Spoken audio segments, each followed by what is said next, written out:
Hi, this is Lebogang Mokoena of Business Day Financial Mail. We're at Melrose Arch in Johannesburg for PwC's latest asset management report.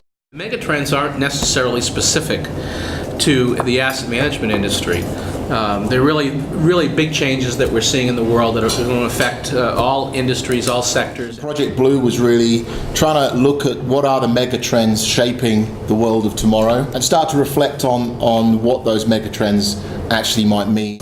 We looked at the aging populations, primarily in places like Western Europe, and the impacts that's having on economies, but also the rise in middle class that we especially see in the emerging markets, and the mass affluence that we're starting to see come through, as well as people's attitudes to family structures and belief structures, etc., and how these trends are sort of impacting financial services. Technology, sort of a coverall for a lot of things going on, but really looking there at some of the disruptive technologies we might see, and the continued innovation in technology, both in terms of data, as well as in terms of how we're interacting with people, etc. The role of the state in directing capitalism, in sort of building up rules, regulations that really directed the capital markets into how they deployed their capital. And on the flip side, it's obviously the rise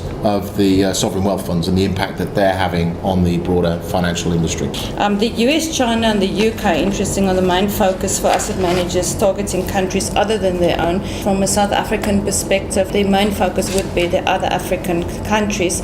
And often we have seen our financial services entities going into the developed world, and because of brand recognition, if they're not then so well accepted there, and the way they would rather prefer to go into developed territories will be through joint ventures.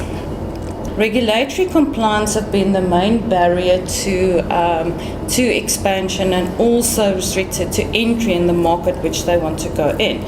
Now, you would know that traditionally in South Africa we've had our CIS legislation for a very long time, but we've not had all the focus that the banks and then the insurers have had.